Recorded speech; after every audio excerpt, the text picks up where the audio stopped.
नमस्कार, मैं हूं ज्योति सिंह। बोलने से बदलेगा में आज बात नशा, रैगिंग और रेप की। भोपाल गैंगरेप केस से जुड़ा हुआ मामला जिसमें मानवाधिकार आयोग की ओर से सनसनीखेज खुलासे किए गए। बताया गया कि रैगिंग के नाम पर लड़कियों को नशा दिया जाता था, नशे के बाद रेप किए गए। यकीनन ये खुलासा गंभीर है, तमाम पेरेंट्स को डराने वाला है। आज हम कैंपस में सामने आए इस नए खतरे पर भी बात करेंगे। इसी बीच शारिक मछली नाम के शख्स की भी बात सामने आई और इसके बारे में कहा गया कि यही पूरे पाप का सरगना है। क्लब 90 आपको याद होगा, जिस पर बुलडोजर चलाकर वाहवाही लूटी गई। ये उसी क्लब 90 का कथित मालिक है। हम शारिक की कुंडली भी आपको विस्तार से दिखाएंगे, देखिए।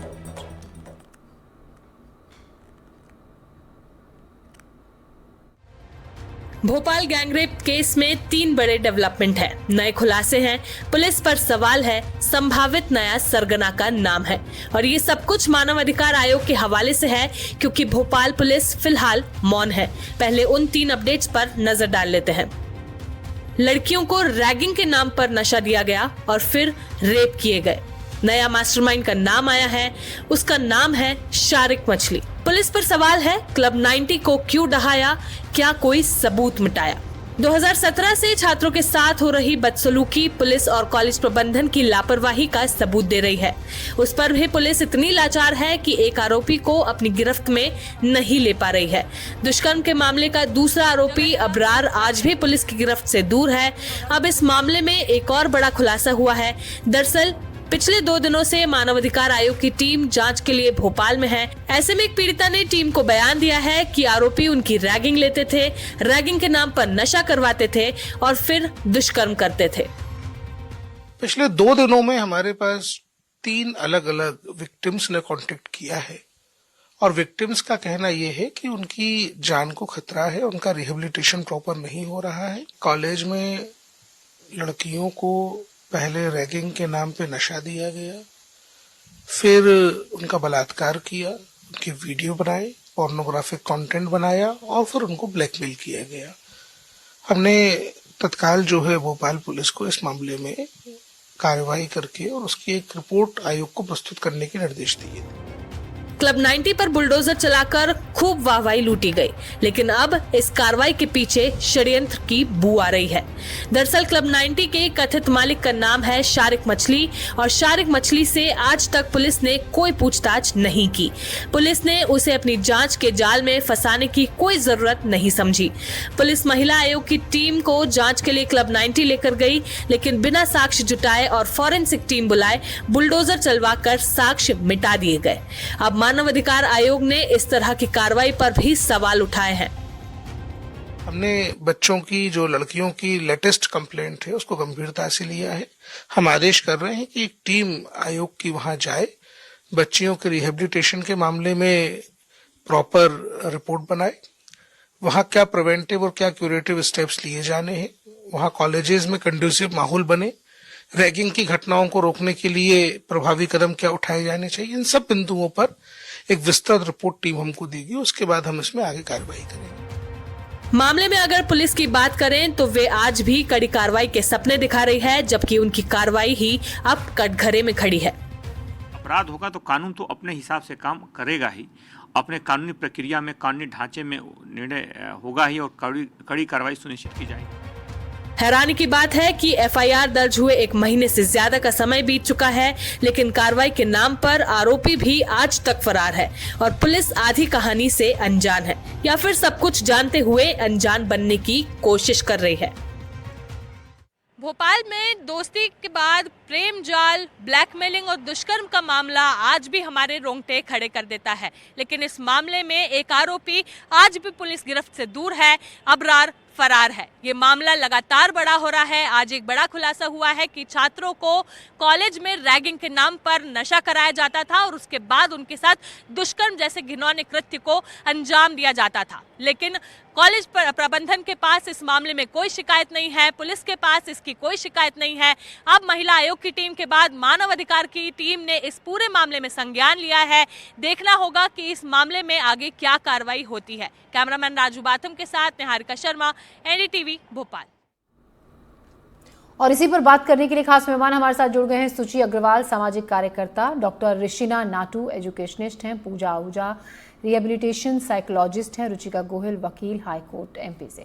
आप सभी का स्वागत है, हमसे जुड़ने के लिए बहुत बहुत शुक्रिया। मेरा सवाल डॉक्टर ऋषिना नाठू आपसे है। जिस तरीके से अब मानवाधिकार आयोग की टीम ने इस मामले में संज्ञान लिया, अभी तक इस मामले में तमाम तरीके की बातें सामने आ रही थी, लेकिन रैगिंग का कहीं दूर दूर तक जिक्र नहीं था। ये वाकई में चिंता की बात है कि रैगिंग के नाम पर उनको नशा दिया जाता था और फिर उनके साथ रेप किया जाता था। तो लेकिन अभी तक इस मामले में इस चीज़ को बिल्कुल एक तरफ रखा गया, इसको उजागर ही नहीं किया गया। प्रशासन की तरफ से ये साफ कहा गया कि ऐसी कोई बात सामने ही नहीं आई। देखिए, सबसे पहले तो मैं ये कहना चाहूंगी कि सबसे पहला अपराध तो ये है कि उस कॉलेज के अंदर रैगिंग हो रही है। रैगिंग एक बहुत बड़ा अपराध है। रैगिंग के लिए नियम बने हुए। रैगिंग यानी एक व्यक्ति अगर एक स्टूडेंट दूसरे स्टूडेंट को घूर के देखता है तो भी कई धाराएं लगी हुई हैं। और उसके बाद अगर वहां पर ऐसा किया जा रहा है जिसमें मात्र लड़कियों को नशा करवाया जा रहा है, उसके बाद उनके साथ दुष्कर्म किया जा रहा है, तो रैगिंग के नाम पर ये विभत्स कार्यवाही जो की जा रही है, इसके अंदर ये षड्यंत्र जो है, जो अब खुल के सामने आया है, तो मुझे कॉलेज प्रशासन के ऊपर भी मानव अधिकार आयोग को कोई ना कोई सख्त कार्रवाई करनी चाहिए। पुलिस प्रशासन को करना चाहिए, प्रशासन को भी इसके ऊपर बहुत धीर गंभीरता से सोचा जाना चाहिए, क्योंकि ये वो बात है कि नए बच्चे जब कॉलेज आते हैं, रैगिंग के नाम पर नशा कराया जाता है। जो बच्चे सीधे साधे परिवार के साथ जुड़े हुए हैं, उनको फिर ब्लैकमेल किया जाता है, उनके साथ दुष्कर्म किया जाता है। तो ये सारी चीजें जो है वो प्रशासन को मालूम ना हो, कॉलेज प्रशासन को ऐसा संभव ही नहीं है जी। और मेरा ऐसा मानना है कॉलेजेस के अंदर काउंसलर्स होना चाहिए, जिससे कि छात्र या छात्राएं दोनों मिलकर आराम से अपने काउंसलर के साथ अपने घर की बात, अपने परिवार की बात और साथ ही साथ अपने साथ जो कॉलेज में हो रहा है उसके बारे में बताएं। वैसे कॉलेज में भी एंटी रैगिंग स्क्वाड्स बनते हैं। वो एंटी रैगिंग स्क्वाड क्या कर रहा था, इसकी जानकारी पूरी मानव अधिकार आयोग को और महिला आयोग को लेना चाहिए। एंटी स्क्वाड के अलावा एंटी रैगिंग कमेटी बनाई जाती है, जिसका प्राचार्य जो है वो अध्यक्ष होता है, और उसी के साथ साथ 10 लोगों की ये कमेटी बनती है। तो इतने सारे प्रोफेसर्स की 10 कमेटी के प्रोफेसर्स की मीटिंग की कमेटी के बावजूद उनके नाक के नीचे 2017 बिल्कुल डॉक्टर ऋषिना, सवाल यही खड़ा हो रहा है कि आखिर कॉलेज प्रबंधन ने इन सारी चीजों को छिपाया कैसे? कॉलेज प्रबंधन को ये भनक तक कैसे नहीं लगी कि 2017 से इस तरीके से उनके कॉलेज में इस घिनौनी करतूत को अंजाम दिया जा रहा है। रुचिका गोहिल, वकील हाईकोर्ट एमपी से। रुचिका, इसमें बड़ा सवाल देखिए ये भी है, अब क्लब 90 में हुई उस तोड़फोड़ को लेकर भी सवाल खड़े हो रहे हैं कि वहां से पहले बिना साक्ष्य जुटाए ही क्यों उन कमरों को, उस परिसर को तोड़ दिया गया, जो कि इस पूरे केस को सॉल्व करने में कहीं ना कहीं बहुत अहम कड़ी साबित होते।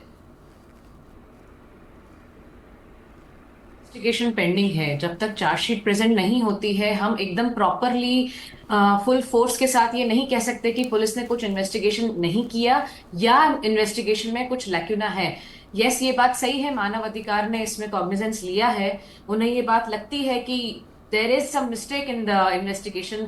आपने सारी चीजें तोड़ दी, सारे अगर एविडेंस होते तो आपने मिटा दिए, पर लेकिन एक बार अगर चार्जशीट सामने आती है तो उससे ये क्लैरिफाई होगा कि एग्जैक्टली वहां पे क्या क्या उन्हें प्राप्त हुआ, और अगर उन्होंने कुछ उसमें कलेक्ट किए हैं एविडेंस, तो वो एविडेंस का कनेक्शन क्या है। क्योंकि हो सकता है कि उनके पास कुछ ना हो उसके कनेक्शन में, but may be there is a possibility कि they will have something in connection to that can be cleared only after filing of the chargesheet. तो ये हमको थोड़ा सा और इसमें रुकना चाहिए, तो चार्जशीट का इंतजार करना चाहिए, आप ये कह रहे हैं। पूजा आहूजा, इस मामले में ये भी देखा गया कि पहले तो जो पीड़ित लड़कियां थी वो आगे नहीं आ रही थी, अब डरी सहमी कुछ छात्राएं बाहर आ रही हैं, अपनी बात बता रही हैं, जो आप बीती है वो बता रही हैं। ऐसे में काउंसलिंग की कितनी ज़्यादा ज़रूरत ऐसी छात्राओं को है ताकि खुलकर वो अपनी जो परेशानी है, जो बात है वो बता पाए, ताकि जो भी इस पूरे मामले में आरोपी हैं उन पर जल्द से जल्द शिकंजा कस सके। देखिए, आप सोचिए कि इतना टाइम वो ट्रॉमा अपने अंदर रख के बैठे थे। काउंसलिंग, थेरेपी, और ये एक दिन की बात नहीं होगी, ये कंटिन्यूस जानी है। कितने टाइम से ये एक बार नहीं हुआ, उनको ब्लैकमेलिंग हुई, रेप हुआ, अब्यूज हुआ, और ये कंटिन्यूस चल रहा है, एक बार भी नहीं। तो कितना ट्रॉमा होगा, इसको आपको बहुत टाइम लगेगा इससे बाहर निकालने में उन बच्चियों को। तो और दूसरी एक बहुत इंपॉर्टेंट बात है कि हमें आज भी रैगिंग कितने टाइम से बैन है और आज भी रैगिंग हो रही है, ये शॉकिंग है एक्चुअली।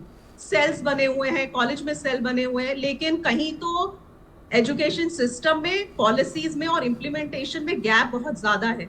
ये पॉलिसीज सारी बनी हुई है लेकिन इम्प्लीमेंटेशन नहीं हो रहा है। बच्चियों को ये नहीं पता कि अगर रैगिंग हो रही है या ड्रग अब्यूज हो रहा है या उनके साथ मॉलेस्टेशन हो रहा है, रेप हो रहा है, तो वो इमीडिएट आप बता सकते हैं। ये वो डर ही नहीं खत्म हो रहा हमारे समाज से। हमको बहुत ज्यादा मानसिकता पे बहुत ज्यादा जरूरत है काम करने की। बिल्कुल। सुचि अग्रवाल, आपको क्या लगता है ये जो डर की बात हो रही है कि उनके साथ रैगिंग हो रही है जो पूरी तरीके से बैन है, इतनी डरी हुई छात्राएं थी और इसके बावजूद उन्होंने अपनी बात आगे नहीं रखी।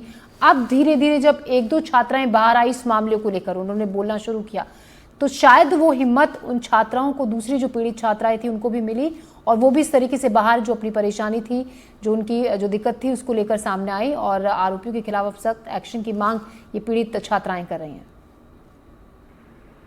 सबसे पहले तो जैसे हमारी साइकोलॉजिस्ट मैम ने बोला कि पहले तो ये फियर ही नहीं होना चाहिए था कॉलेज में। जैसे हमारे एंटी रैगिंग सेल्स होते हैं तो छात्राओं को इस तरीके का एटमॉस्फेयर मिलना चाहिए था कि वो फर्स्ट स्टेप पे ही अप्रोच कर पाए। इतनी चीज़ें एक्सटेंड ही नहीं होनी चाहिए थी। जब उनके साथ रैगिंग हुई, अगर वहीं पे हम इसको स्टॉप कर देते, वहीं पे अगर ये केस बाहर आ जाता, कॉलेज अथॉरिटीज़ के सामने आ जाता कि रैगिंग और नशा जैसी चीज़ें चल रही हैं, तो आज हम लोग रेप केसेस नहीं हमें देखने को मिलते। तो फर्स्टली तो हमें कॉलेजेस में इस तरीके का बहुत स्ट्रिक्ट ये ज़ीरो टॉलरेंस का इशू रेज होना चाहिए, जहाँ पे कुछ भी वुमेन रिलेटेड इश्यूज हो रहे हैं या नशा हो रहा है, रैगिंग हो रही है, इस पर हमें स्ट्रिक्ट मेजर्स लेने चाहिए। एंड कॉलेज अथॉरिटी इसमें बहुत रिस्पॉन्सिबल है। सो दे हैव टू, उन्हें एक आई कीप करनी चाहिए कि क्या हो रहा है एक्चुअली सोसाइटी में, कॉलेज में कल्चर क्या डेवलप हो रहा है, प्रोफेसर्स को देखना चाहिए कि क्या कल्चर डेवलप हो रहा है, उस तरह से हमें राइट सपोर्ट एंड डायरेक्शन मिलना चाहिए। 1-to-1 इंटरेक्शन होना चाहिए स्टूडेंट्स के साथ, ताकि वो एक बॉन्ड बना पाएँ अपने प्रोफेसर्स के साथ एंड इन सारी केसेस को इजीली रिपोर्ट कर पाएँ। जब ये स्टार्टिंग स्टेज में अगर हम तभी रिपोर्ट कर देंगे तो फिर आज हमें यहाँ पे पैनल पे बैठ के डिस्कशन नहीं करना पड़ेगा। जी डॉक्टर ऋषिता नाटू, एक तरीके से भोपाल गैंगरेप मामले में जिस तरीके से रोजाना नए नए खुलासे हो रहे हैं, नई नई चीज़ें सामने आ रही हैं, अलर्ट कर देने वाला है ये उन छात्राओं को, उनके पेरेंट्स को जो कि कॉलेजेस में पढ़ रही हैं और नहीं पता है बहुत सारी चीज़ें। देखिए जिस तरीके से रैगिंग पूरी तरीके से बैन है, लेकिन रैगिंग होती रही और रैगिंग के नाम पर बहुत कुछ इस कॉलेज में होता रहा। आगे भी ये संभव है कि ना जाने कितनी जगह पर ऐसे ही मामले सामने उजागर नहीं होते हैं, बहुत कुछ चल रहा हो, डरी सहमी लड़कियां नहीं कई हर जगह बाहर आ पाती हैं, अपनी बात बता पाती हैं। किस तरीके से ये चौंकाने वाला मामला है और किस तरीके से अलर्ट ये अब इस मामले में, ऐसे मामलों में आगे पेरेंट्स अपने आप को रख सकते हैं, छात्राएं रख सकती हैं, ताकि आगे इस तरीके की कोई घटना होती है तो आवाज उठाई जा सके। मुझे ये लगता है कि देखिए, मैं आपको बहुत सरल भाषा में बोलूं तो अभी जो सरकारी प्रक्रियाएं होती हैं उसके अंदर, एक कॉलेज के अंदर जो मैंने जैसा कि कहा कि एक हमारा सेल होता है, जिस सेल के अंदर एक हमारी एंटी रैगिंग कमेटी होती है, उसका प्रत्येक महीना एक हमें पूरा भरकर भेजना होता है कि यहाँ पर इस कॉलेज में कोई रैगिंग नहीं हुई है। इसके अलावा पेरेंट्स के साथ में जो नए बच्चे आते हैं, जो नए जो हमारे छात्र और छात्राएं आते हैं, उनके साथ आजकल ये रूल्स बने हुए हैं कि उनके पेरेंट्स या उनके गार्जियन से मिला जाए। अगर हॉस्टल में भी पेरेंट्स और गार्जियन के साथ मीटिंग्स लगातार की जाए, हर 15 दिन में, हर 20 दिन में, हर 1 महीने में। तो इसका मतलब मुझे ये समझ में आ रहा है, ना पेरेंट्स जागरूक रहे, ना ही टीचर्स में से, क्योंकि अगर ये सब कुछ एक प्रशासन, कॉलेज प्रशासन के नाक के सीधे नीचे इतनी गंदगी फैली हुई है, तो कैसे हो गया कि अभी तक पता नहीं लगा। बिल्कुल नाक के नीचे सब कुछ होता रहा। सवाल यही खड़ा हो रहा है कि आखिर खुलकर सामने आ रही है, आज जब बच्चियां खुलकर सामने आ रही हैं, तो इन बच्चियों के साथ कितना दुष्कर्म हुआ, कितना ज्यादा मेंटल हरासमेंट हुआ, अब्यूज हुआ। दुष्कर्म के साथ साथ उनका दुरुपयोग भी किया गया ताकि दूसरी लड़कियों को फंसाया जा सके। चैनल चलता रहा, चैनल में से नहीं आ पाई जी। डॉक्टर ऋषिना आपके पास लौट रही हूँ, आपकी आवाज़ थोड़ी साफ नहीं आ रही, मैं आपके पास वापस लौट रही हूँ। मैं पूजा आहूजा का रुख करती हूँ। पूजा आहूजा, देखिए जो डर वाली बात हो रही है, जो संकोच वाली बात हो रही है, साइकोलॉजिकल ऐसे मामलों में जो पीड़ित है बहुत ज़्यादा डर जाती हैं, उन्हें भरोसा नहीं रहता है कि किसके आगे जाकर वो अपनी परेशानी, अपनी बात कहें, जो उनकी बात को सुन लेगा और फिर उस पर गौर करेगा। किस तरीके से हम काउंसलिंग ऐसे मामलों में जो पीड़ित होता है उसकी कर सकते हैं ताकि वो खुलकर आगे आ पाए और अपनी बात को सामने रख पाए। देखिए, ये एक काउंसलिंग थेरेपी अपने आप में एक जटिल प्रोसेस है। जी जी। वहां तक आना और उसके बाद अपने आप को उस ट्रॉमा से निकालना, इसमें टाइम लगता है। लेकिन यहाँ तक आने के लिए क्यों ना ऐसी जागरूकता होनी चाहिए कि ये चीज पहले ही चालू ही ना हो। हम आज एआई डिजिटल एज में है और आज भी हमारी महिलाएं, हमारी बच्चियां सुरक्षित नहीं है। कब महिलाएं सुरक्षित होंगी समाज में, ये सोचिए। आज मुझे लगता है कि एक एजुकेशन सिस्टम में भी बहुत बड़ा चेंज होना चाहिए। क्यों हम सेफ्टी सिक्योर, हम बहुत सारे सब्जेक्ट्स पढ़ाते हैं, लाइफ स्किल और इस तरह के सब्जेक्ट्स क्यों नहीं एड्रेस करते, जहां हमें पता होना चाहिए कि किस इंसान और किस तरह के लोगों के साथ हमें बैठना है, उठना और अपने आप को बचाना है। आजकल एक बहुत अच्छा टर्मिनोलॉजी यूज होती है आजकल की जनरेशन में, रेड फ्लैग्स।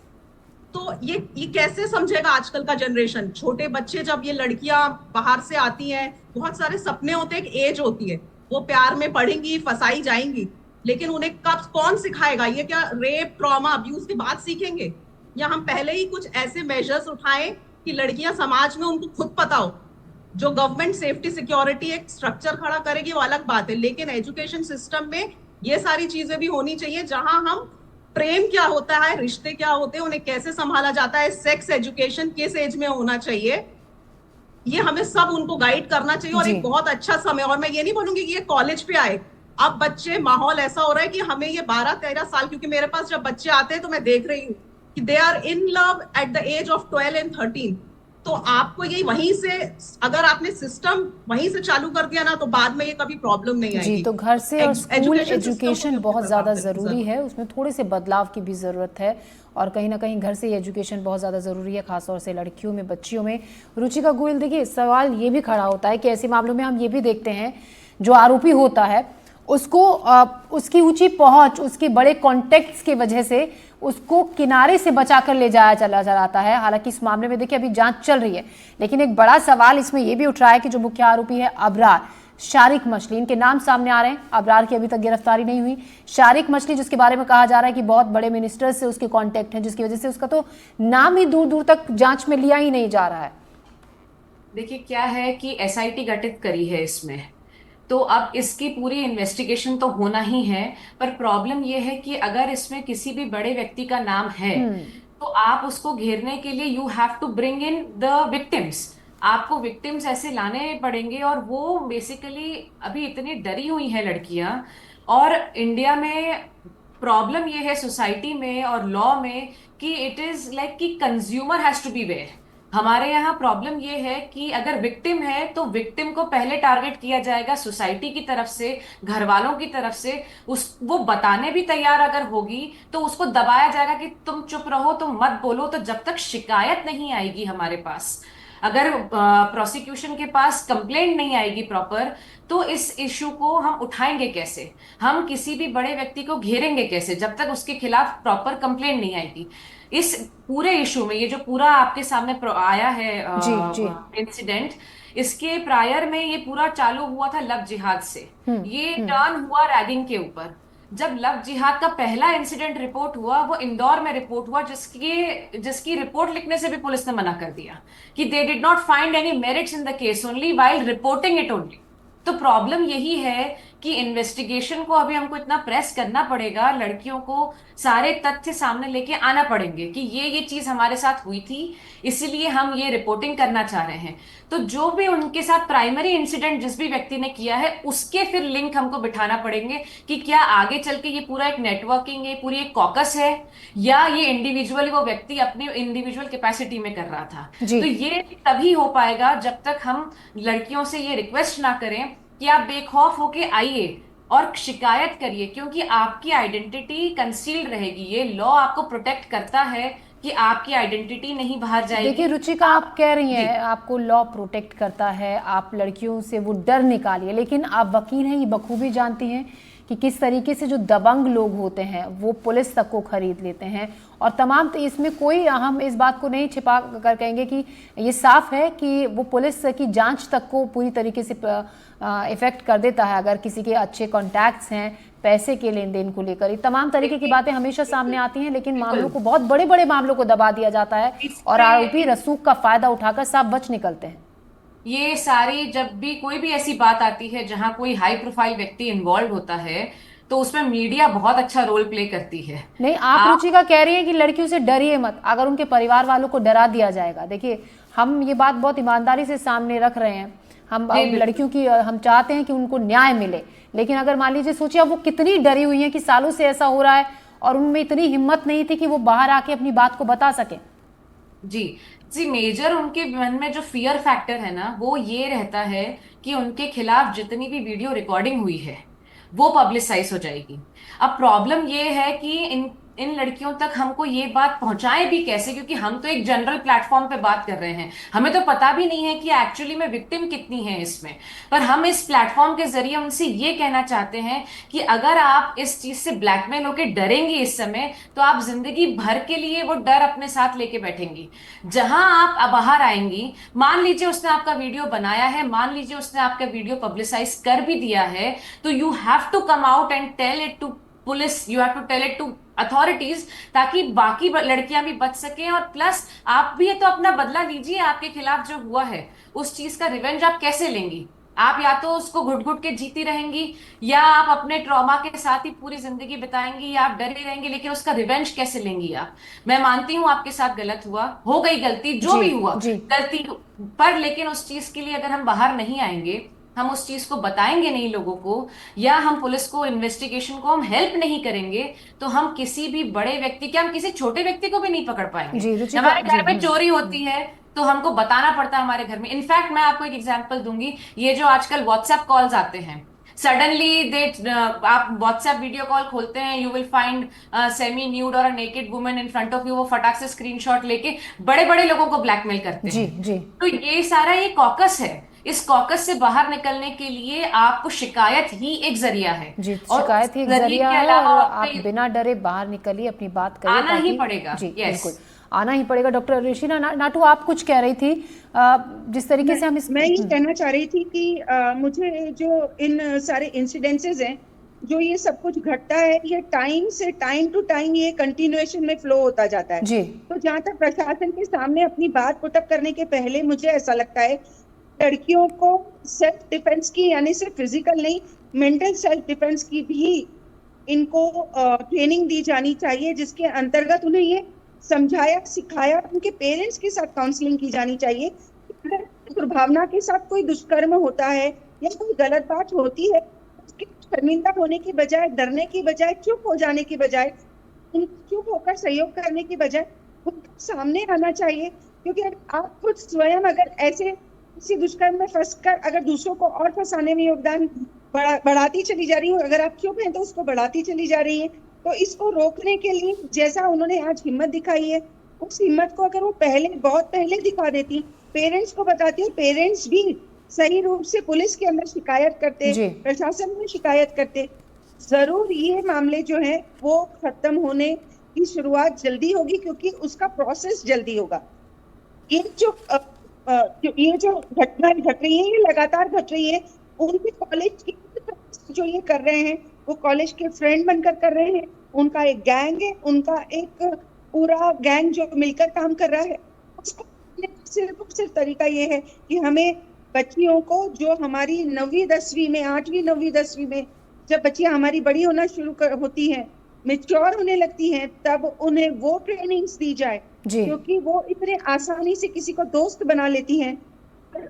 जो बोलते हैं ना, एक अंग्रेजी में शब्द शुरू हुआ है फ्रेडीनीज, मतलब फ्रेंड का काम करने वाले लोग होते हैं, वो आपके आसपास इकट्ठा हो जाते हैं। कॉलेज में आते से बच्चों को लगने लगता है कि जी डॉक्टर ऋषिना, जी उसको बिल्कुल उनको सिखाया बार जो बात हो रही है वो कि लड़कियों को जो एक बेसिक जो एजुकेशन घर से मिलनी चाहिए इस बारे में कि किस तरीके से अपने आप को प्रोटेक्ट रखना है, एक भरोसे की बात की, किस तरीके से आप सामने वाले पर आपका जो भरोसा है वो भरोसे लायक है भी या फिर नहीं।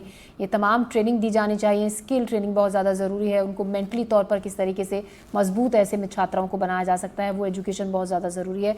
डॉक्टर सुचि अग्रवाल, बहुत चौंकाने वाले खुलासे इस मामले में रोज़ाना हो रहे हैं, इस तरह में किस तरीके से सामाजिक बदलाव आपको लगता है होना चाहिए जिसकी कमी फिलहाल अभी महसूस होती है?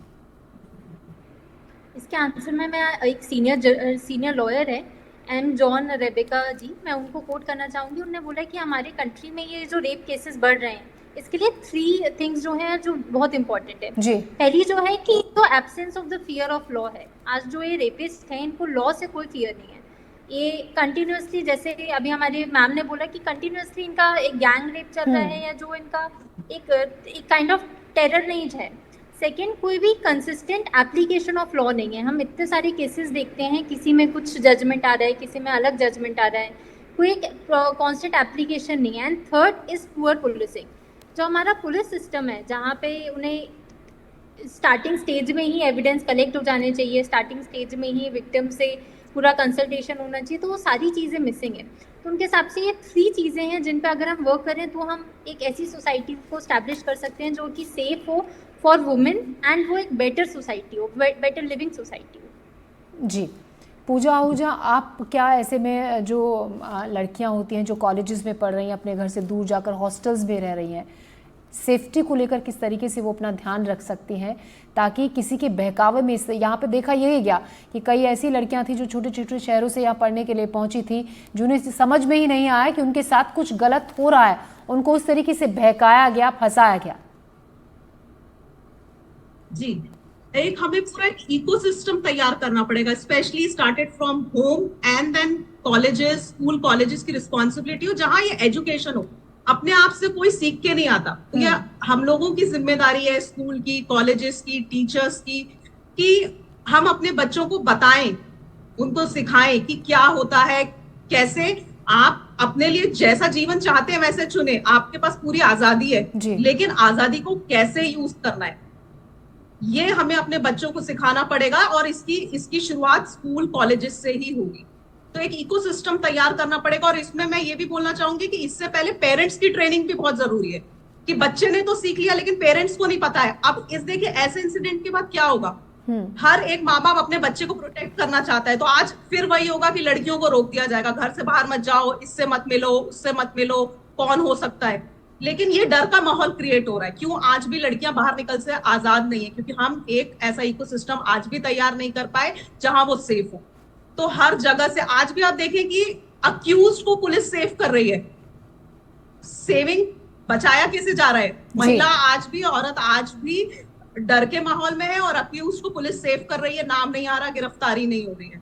तो बहुत बदलाव लाने की जरूरत है, बहुत कुछ बदलाव की ज़रूरत है। और पेरेंट्स को भी एजुकेट ज़्यादा होने की, पेरेंट्स को भी जागरूक होने की ज़रूरत है, ताकि जैसा कि आपने कहा कि ऐसे मामलों के बाद आप अपने बच्चे को प्रोटेक्ट करना चाहते हैं, उसकी बहुत सारी पाबंदियां भी लगा दी जाती हैं, वो भी गलत है। सुचि अग्रवाल आप हमारे साथ जुड़ी, डॉक्टर ऋषिना नाटू, पूजा आहूजा, रुचिका गोहिल, हमसे बातचीत के लिए, तमाम सवालों का जवाब देने के लिए बहुत बहुत शुक्रिया। तो बोलने से बदलेगा में अभी के लिए इतना ही। कुल मिलाकर अपनी बच्चियों को, छात्राओं को घर से ही एजुकेट करने की ज़रूरत है, और ख़ासतौर से स्कूल में बेसिक जो सेक्स एजुकेशन है, जिसको लेकर वक्त वक्त पर सवाल खड़े होते रहे हैं कि वो बहुत ज़्यादा ज़रूरी है, उन्हें बताया जाए कि किस तरीके से अपना ख्याल रखना है और एक दायरा सेट करना है अपने आसपास। फिलहाल बोलने से बदलेगा में इतना ही। दीजिए इजाज़त, नमस्कार।